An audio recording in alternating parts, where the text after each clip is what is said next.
Assalomu alaykum. Studiyada Dilbar Vosiyeva.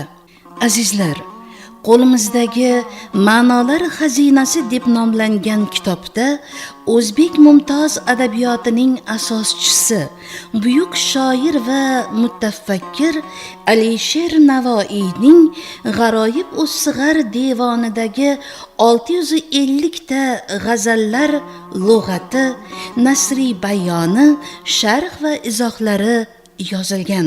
Sharhlar muallifi Navoiyshunos olim Olimjon Davlatov, mas'ul muharrir, filologiya fanlari doktori professor Muslihiddin Muhiddinov, ijodiy hamkorlarim Jamshid Yoqubov, Aziz Sobirov, Ravshan Yoqubov hamda Azamat Husanov.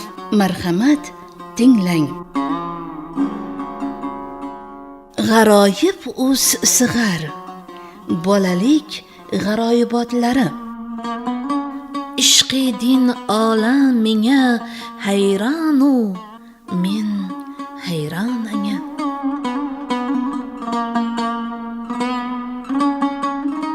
Ul parivashgim bo'lib men zaru sargardon anga. Ishqi din olam menga hayronu, men hayron anga. O'qlaring din dam badam taskin topar ko'nglim o'ti, bordurur bir qatra suv go'yoki har paykan anga. Bir dilovardur ko'ngil kim, g'am sipahi qalbida ohi novak, toza dog'idur qizil qalqon anga. Novakining parru paykanida rangin tus erur, yoki ko'nglimdin chuparron o'tdi yuqmish qon anga. Nomai shavqumni nav ul oyga yetkay, chunki men el otin o'qur hasaddin yozmadim unvon anga. Xizri xattingning ajab yo'q sabzi xurram bo'lmog'i, labbalab chunkim berur suv chashmai hayvon anga. Ey xusha, mo'h ko'yi kim, rifat ila zinatda bor, mehr anga bir shamsa bu ko'k taqidur ayvon anga. Istamish bulbul vafo guldin magar kim, jaladin bag'ri qotmish g'unchaning bas kim erur xandon anga. Qilmamish jonin fida, jononga yetmas der emish. Ey Navoiy, ushbu so'z birla fido yuz jon anga.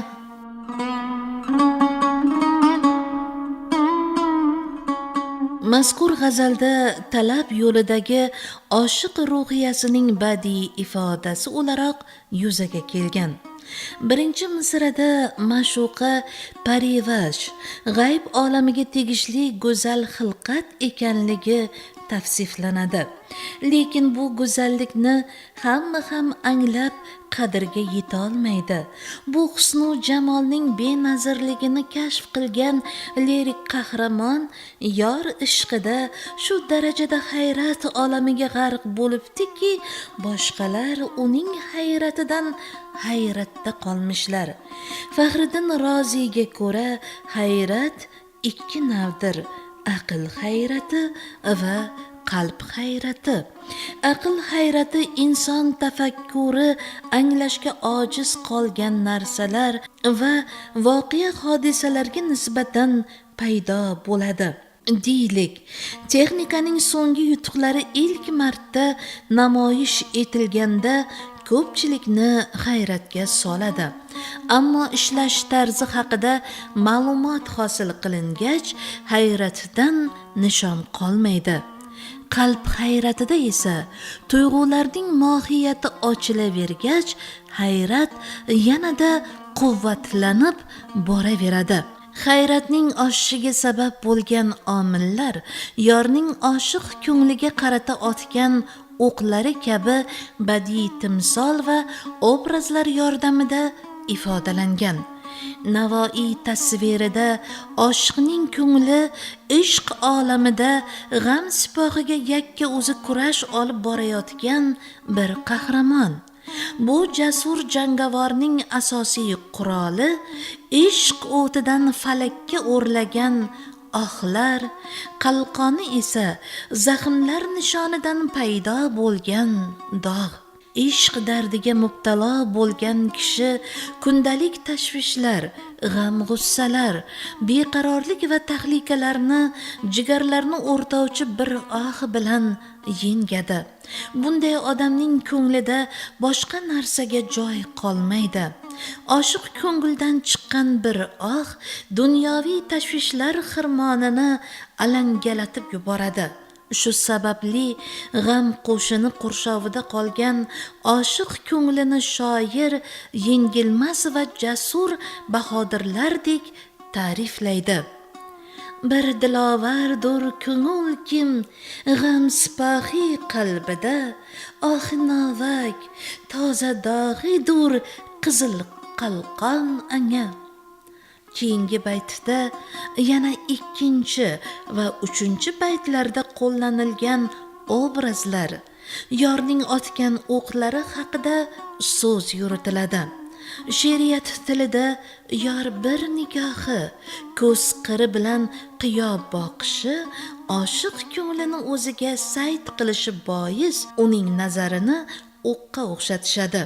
Mubolag'aning avji a'losini qo'llagan Navoiy bu o'qlarning rangin patlarini ko'ngil qoniga bo'yalgan degan tasavvurni jonlantiradi. Navakining parru paykonida rangin tus erur, yoki ko'nglimdin chuparron o'tdi yuqmish qonanga. Keyingi baytda ishq zo'rligidan rashk va g'ayurlik o'ti qanchalik alamga olganini mushohada etish mumkin. Oshiq ma'shuqaga xat yozar ekan, yorining ismi odamlar tiliga tushmaslik uchun maktub unvoniga yozmaganini aytadi. Shibli degan avliyo ilohiy ishq jazbasidan dastlab Bag'dod ko'chalarini devonavor kezib, kimki Alloh desa shirinlik ulashib yurarkan. Keyinchalik holi o'zgarib, kimki Alloh desa boshini chopib tashlayman deb qilich ko'tarib chiqibdi. Bu holni piri Junayd Bag'dodiyga borib yetkazishibdi. Junayd aytibdi: uni o'z holiga qo'yinglar. Ishq g'alayoni va rashk o'tining alangasi tufayli bu holga tushibdi.